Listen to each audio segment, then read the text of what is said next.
Hi everyone, I'm Amelie Abass and I'm a professional speaker who specialises in youth engagement in politics and electoral reform. Great. And it's wonderful having you part of the Speakers Collective. I'm Thank you so interested to much. know what any kind of examples of stigma or discrimination that you have seen or faced yourself that made you want to talk about the things you talk about. Yeah, definitely. So I think the main stigma that I have faced is age stigma, which is why I focused on youth engagement in politics. So I got pregnant at 19 and I gave birth at 20. I always thought that the younger you were, the easier birth experience you would have. However, that was just so wrong of me. It has nothing to do with age. A lot of it is to do with luck and research and how prepared you are.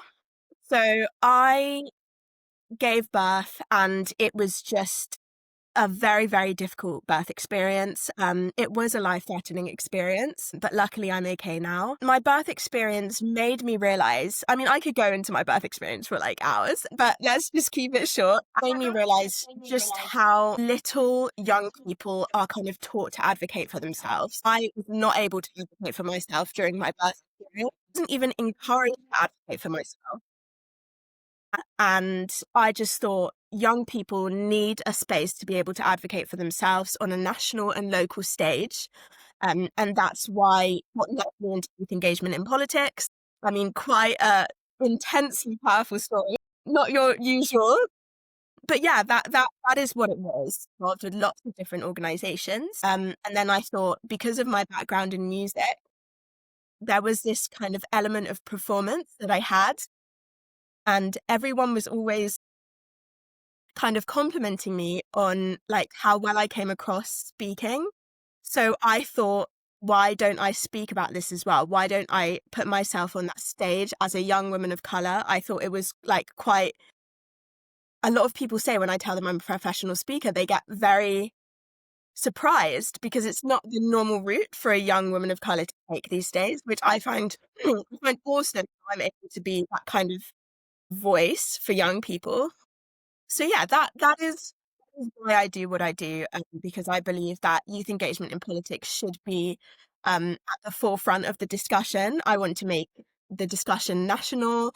I want to put it on the forefront of people's minds, and I want to get young people talking about what matters to them. And I want them to talk about what matters to them socially well as academically. So you see 14-year-olds, 16-year-olds, all they're talking about really at school is, what subjects they want to do, want to move them towards thinking about what matters to them morally and socially as well.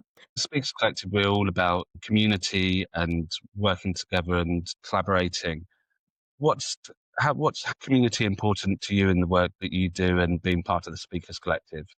Yeah, I mean, first of all, Speakers Collective is just such an amazing like organization. I'm so happy to be part of it. One thing that I have realized doing what I do is there's an opportunity to represent lots of different kind of communities. So, for example, there's the community of young people. And the more I've gotten into what I do, the more I've realized it's actually quite a large community. The media likes to make it out that, like, oh, politics is a space for older people, but actually, there's a lot of young people wanting to break through into the political sphere. That community has been incredibly empowering. So I kind of support any community of women and organizations that like put women at the forefront of what they do.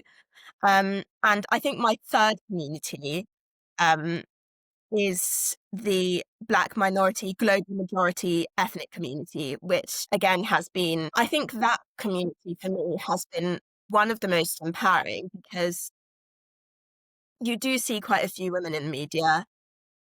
I think less young people in the political media, but people of color, I think, is the community that is most rare to see in the political sphere.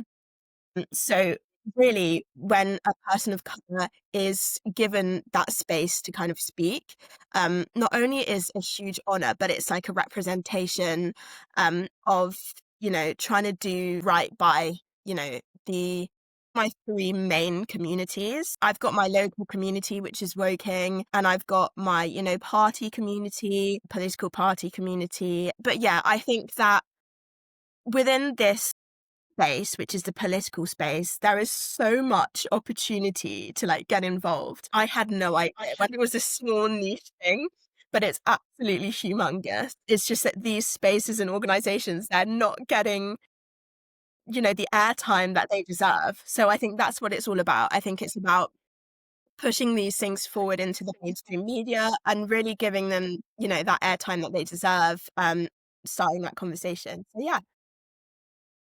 Well, thank you so much for being part of our community and all the different communities that you're part of, and advocating for so many different voices is truly amazing, the work that you've done. And we're really proud that you're part of the Speakers Collective, and we love seeing all the amazing work that you do. So thank you from all of us for the work that you're doing to help get people's voices heard. Thank you so much, John. Thank you. I'm so happy to be part of it too. It's so exciting.